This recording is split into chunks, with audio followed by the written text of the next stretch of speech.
সুন্দরবন সিরিজের পার্ট 1-এ সবাইকে welcome. 2 night 3 ডেজের প্যাকেজে আমরা কি করলাম, কি খেলাম এবং কোথায় কোথায় ঘুরলাম সেগুলো সবই তোমাদের সাথে আজকে শেয়ার করব।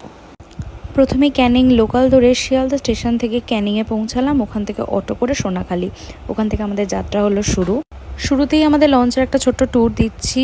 এটা হচ্ছে নিচে বসার জায়গাটা, যেখানে বিশ্রাম করার ছোট ছোট খাট আছে। এক সাইডে নিচে হাত ধোয়ার জায়গা আর অপোজিট সাইডে ওয়াশরুম, যেখানে সব কিছুই অ্যাভেলেবেল ছিল। তারপরে আমাদের ব্রেকফাস্ট চলে এলো লুচি, আলুর দম আর একটা করে মোয়া। সুন্দরবনে বাঘের দেখা পাই কি না পাই, এখানে কিন্তু খাওয়া দাওয়া নিয়ে কোনো কম্প্রোমাইজ হয় না।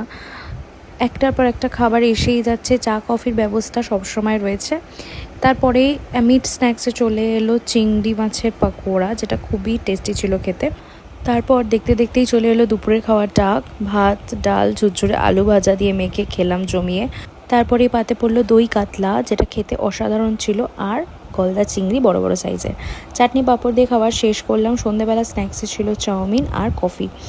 আমরা যে হোটেলটায় ছিলাম যথেষ্ট সুন্দর ছিল, রুমগুলো যথেষ্ট পরিষ্কার পরিচ্ছন্ন, বাথরুমও কিন্তু ছিল যথেষ্ট পরিষ্কার এবং হোটেলটা যথেষ্ট ওয়েল মেনটেন ছিল।